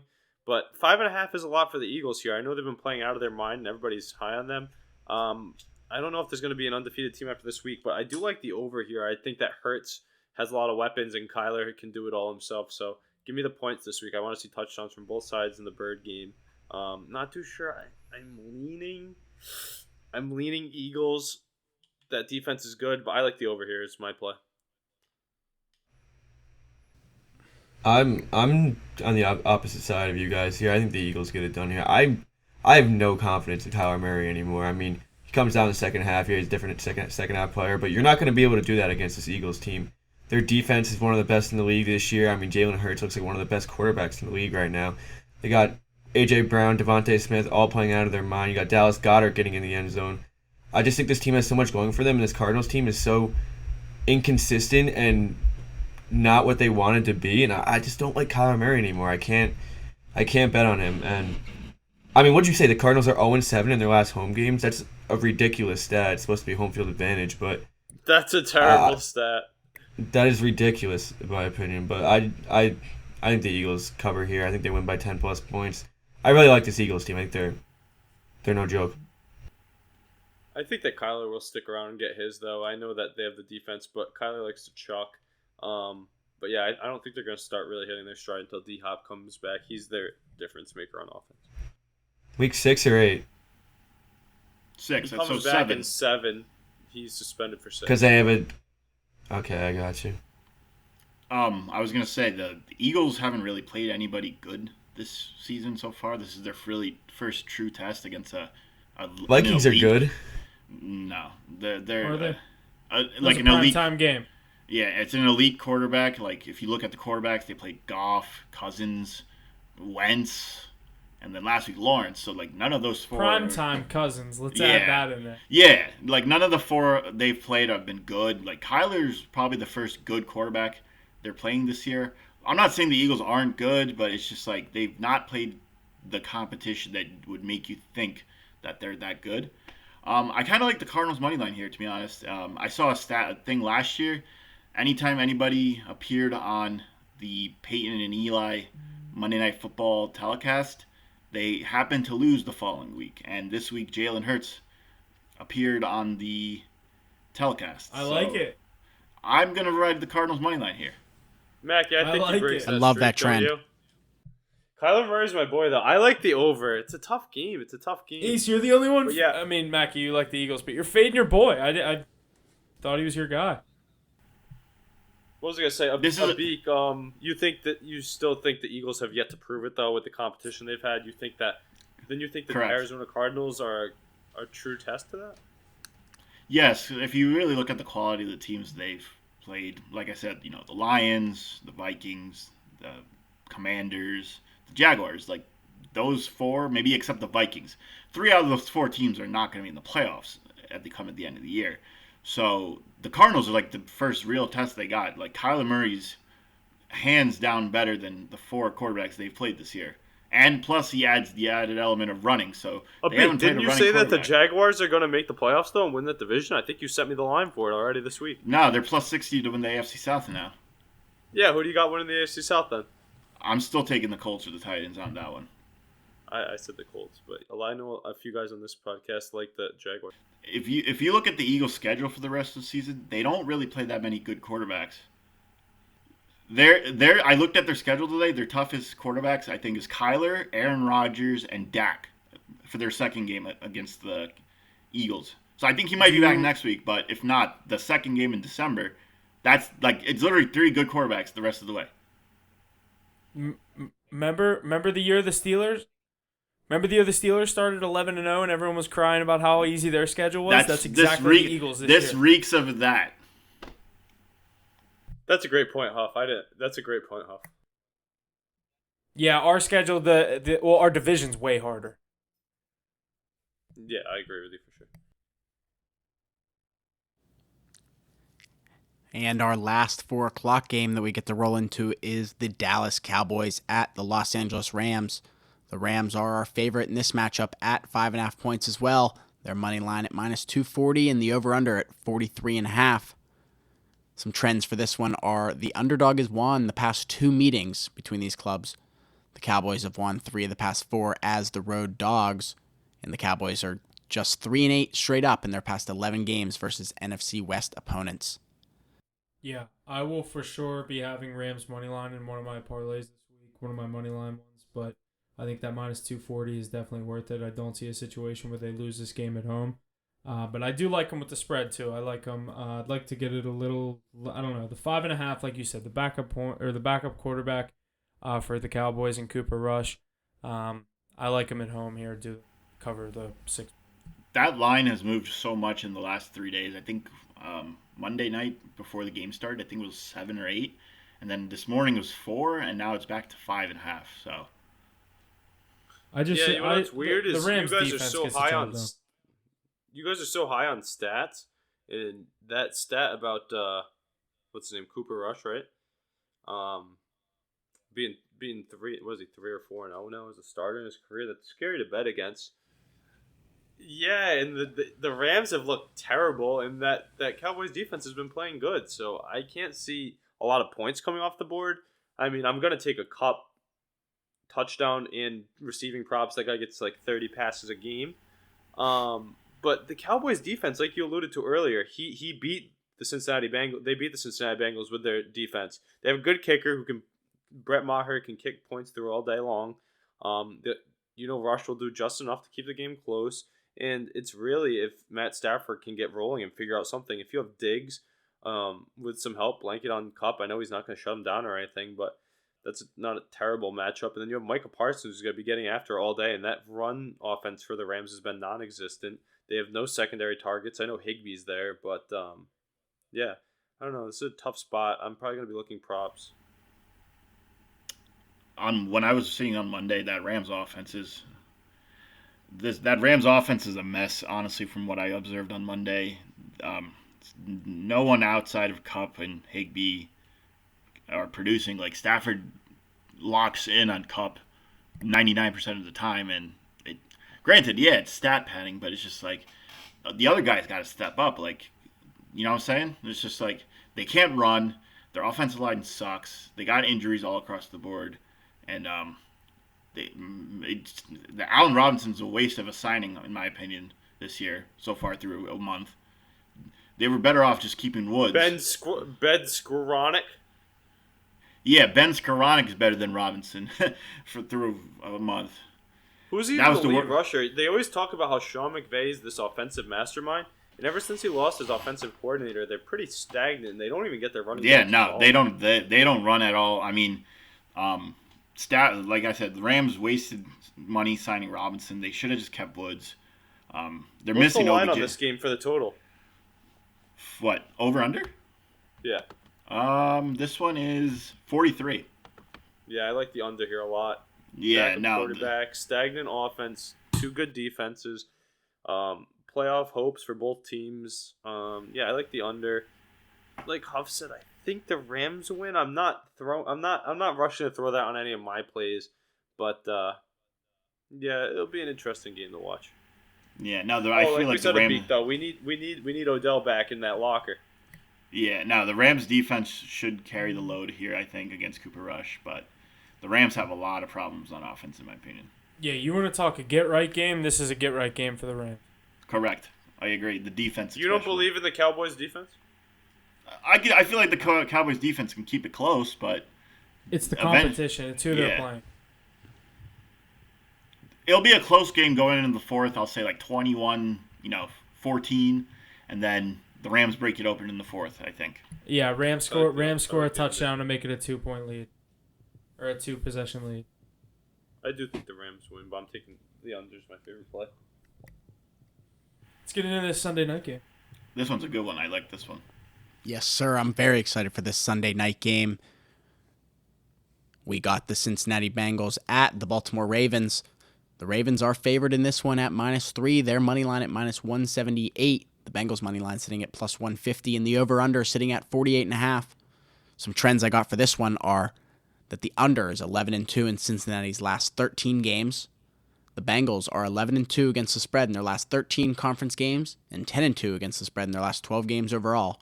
And the Ravens have lost 5 straight at home.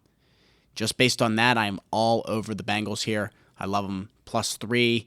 Very, very interested possibly in the money line there at +150. Huff, you want to start us off? What do you think?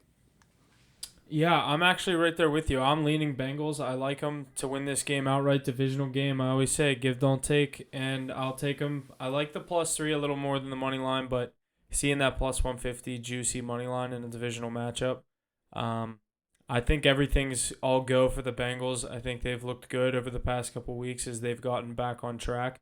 I think this offense is firing on all cylinders, and Joe Burrow has this team with sights set where they need to be going. You look at the competition, obviously everyone's MVP favorite, Lamar Jackson. 2-2 for the Ravens. This is going to be a tough game if they lose it. But both teams coming into this game 2-2, if I'm correct. Bengals, same thing. Yeah, I think so. They're 2-2. Yeah, I think they started 0-2 and then they won the 2 straight. So both teams coming into this game 2-2. Winner's going to take the lead in the division. I'll take Joe Burrow to come out on top. I don't like it. It's Sunday night. I might be looking more like, I don't know. That under is so tempting, but I don't know. I'm looking at the under more. You said the line's the 2.5? 3. It's 3.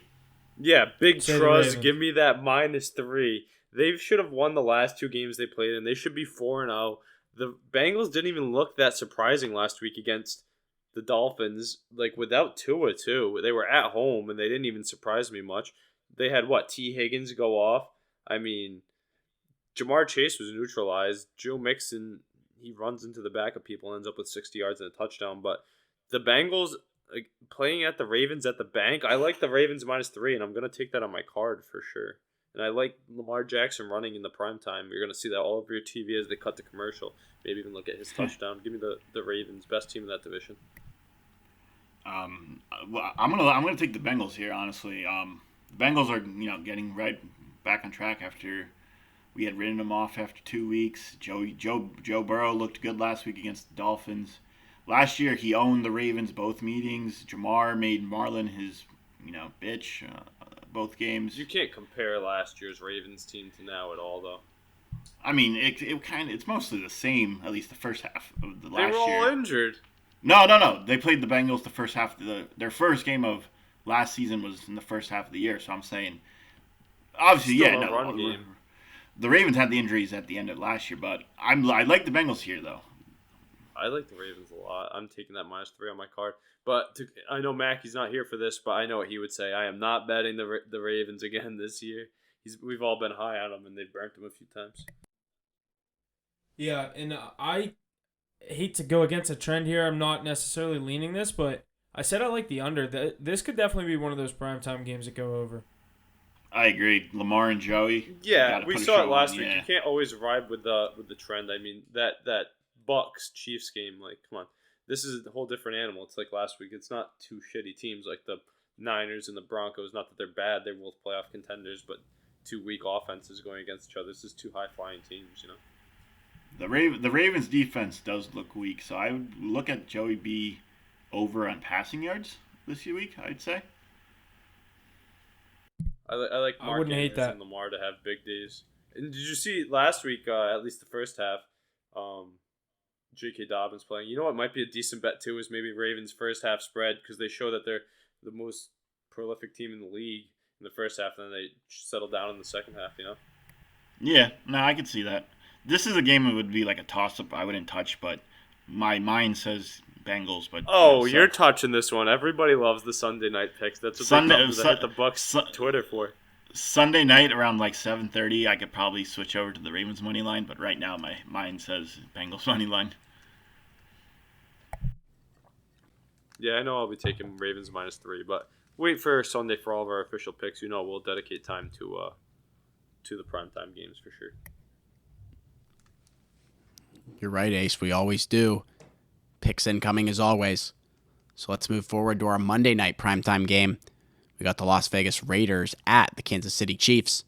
The Chiefs are the favorite at -7.5 points. Their money line sitting at -330 and the over-under sitting at 51.5. Some trends I got are the Chiefs are 37-5 straight up in their last 42 divisional games. The Chiefs are 13-2 straight up in their last 15 versus Las Vegas. The Raiders are 7-3 against the spread in their last 10 games played on a Monday. And the Chiefs are 4-10 straight up in their last 14 games played in Week 5. So Chiefs not very strong in Week 5, but very strong against Vegas and in their divisional games. So what do we think here? Ace, you want to get us going? Yeah, Patrick Mahomes, as we've been alluding to throughout the year, definitely our front runner for MVP. I know some people like Josh Allen. I'm big on Lamar and Mahomes. So I'm going to take both of my boys with the spread this week in the divisional games. Both tough games, tough opponents, but got to get it done. I got to get back to my roots of hammering Patrick Mahomes. I usually always do. I know Jesse and I cashed out big last week on Sunday Night Football, so we'll be looking to do that again Monday night with the Chiefs in the prime time. We got to figure Travis Kelce's going to find the back of the end zone, or at least get his catches. He always does. But yeah, I'm taking Mahomes. I don't think Derek Carr and them can keep up, but I'll also be looking at the over with so many top players on both sides of the ball being from the offense. We've seen that the Chiefs can't stop anybody, but they can put up as many points as they want. So yeah, I'm going Chiefs in the over in this one. And Kelce touchdown. You like Chiefs with the points? Yeah, what's the exact point total again? 7.5. How many? 7.5. I got 7 and an over under 51. Yeah, I'm going to take that money line in the over. I'm going to look at the team total over and then the Kelce props as well. That's going to be my looks this week. I love the Raiders here. I think there's a very good chance they could win this game. I think nothing against this Chiefs team, but divisional matchup. I always give the points. I love the Raiders plus 7.5. I like them to possibly win this game. You might see a half unit on them to win this game. I hate betting against Mahomes, but a divisional game, I love the Raiders here. They established Jacobs, Devon. You're going to see a lot of coverage with Devontae. We're going to have to see what he can do against that, but it's going to be interesting. I think the Raiders I like hang the plus with Mahomes. 7.5, Huff. I like the plus 7.5. I love a teaser too. If you can take a teaser on like the points over in the Raiders plus, that's a great play. Maybe that nice little Monday night teaser. Yeah, 7.5 divisional matchup a lot. But I do like the Chiefs to win. I feel like it'll be kind of similar to that Chargers game. Will be tight throughout, but Mahomes comes out victorious. I like the Chiefs here, but the Raiders give them trouble every year recently, but I'd look for Mahomes yards. Kelsey's 6.5, 5.5, 7.5 catches. It's pretty much automatic every time. It's kind of annoying that defenses can't pick up when he casually walks in on a motion and then walks back out, because 99% of the time he's getting that ball. So I'd say hammer the Kelsey catches again this week. Taking any time from Kelsey over on the Mahomes yards. I'd say Devontae gets back in the end zone again this week, and I'd probably look at the team total for the Chiefs, because I think that will easily hit against a suspect Raiders defense. Suspect Raiders secondary, that is. I think that's why it'll help out your Chiefs bet with through the air yards for Mahomes. I know last week I almost went 3-0 on Sunday Night Football. I went 2-1, came up 10 yards short of Mahomes' prop. But look for him to get back to a 300-yard game. I know they're not going to be able to run as much with Chandler Jones and Max Crosby up front, shutting down that tiny running back in Clyde Edwards-Helaire, and then Isaiah Pacheco and whatever else they got going on there. Look for Mahomes to air it out early and often against them. Give me the over in the Chiefs that week. Yeah, I've said my picks enough, but yeah. The Raiders defense, the only chance they got of containing Mahomes is probably a monster game from Chandler Jones and Max Crosby disrupting the pass plays, getting pressure. It's the same game plan you see against all these, A-list quarterbacks to slow them down. It's going to be good coverage, pass rush, and just limiting the big plays. The Chiefs' offense hasn't really had that many big plays this year with the absence of Tyreek Hill, but they've been able to move the ball down the field and are scoring points and winning games. I just realized I only picked 4 favorite spreads. Really? Wow. A lot of underdogs this week. Well, yeah, I'd say a lot of underdogs too. It's been like that the whole season, though. It's a very Huff. You and I were talking about this on Twitter, I think, the other day. very comparatively. Anybody can beat anybody. There's no easy games on someone's schedule. Like normally, you look at your season, you're like, all right, we got like 4 gimmies, right? There's no gimmies really in the NFL this year. Yeah, my 4 favorites are the Broncos. I like a -3, not 3.5. I like the Saints -5.5. I like this isn't my picks. I'm just saying the 4 favorites that I went with. And then the Niners I liked with the points. They're -6.5, and the Rams. So literally everyone else I said I like the underdog with the spread. That's interesting. I'm trying to think of who I like with the points this week. I like the Dolphins with the points. Definitely, that's my favorite one. I was gonna say we swayed on that one. I like the Jets. I just think that it's a weird number. But if I was confident in one, yeah. Who's your favorite underdog money line of the week? I know who comes to my mind first, but I'm not gonna say it's the Lions. But that's not my. For me, it's the Cardinals because last week I had the Jags and they almost got it done. Yeah, no, I'm gonna say the same. The Cardinals probably, and the Bengals. Let me through my. I was gonna say Cardinals or Bengals. Mine's Browns. Bengals is a good one too. I like the Browns too. That's another. I mean, I was all over all these underdogs. Honestly, would the Texans be too crazy of a pick? No, honestly? me, you, and Mackie was all that. over that. Me, you, and Mackie. Yeah, Mackie and Ace like that. If not the money line, the +7 though. That's a lot. Yeah, I think my teaser of the week. We were saying it before. Who wins? I liked the Vikings in a teaser. There was one more I really liked. Maybe the Packers. Vikings-Packers teaser. I like that one a lot. What I've learned with teasers is a lot of the times they don't look as pretty, but you just take the underdogs and put them together, the ones that have juicy already spreads that like you're like, why is this team like a 5.5 point underdog? You take them up to Steelers. 12, 13. Yeah, that's what I mean. Like you could get the Steelers this week at 23. Like 21. I had the Patriots at 17.5 last week and they easily covered. That's what I mean. You're not even sweating that. No. I did a look ahead before. But Ace, that's my point. You take the underdog, even though it doesn't look as pretty. I know you're a Patriots fan, but like for me, I liked the Patriots raising them up a little bit. I was like, there's no way. I was like, I just didn't think Rodgers was gonna murder Belichick in that spot. And you take the underdog, you get way more points, obviously, because you got to swing the favorite to be an underdog versus they're already an underdog. You're just giving them 10 more points. Yeah, I agree. I like the teaser. So, like, for example, this week, that's what my plays. Those are my plays that have been hitting. Is my teaser plays hit a lot.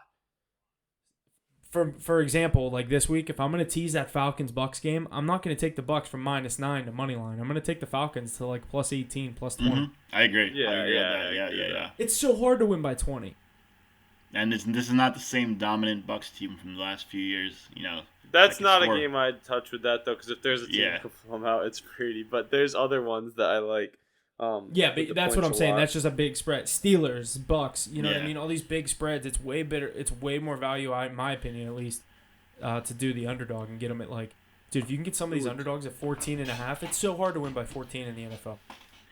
So I was looking at real quick. Just got David Krejci to David Pasternak one-timer goal notification. Can't wait for hockey season.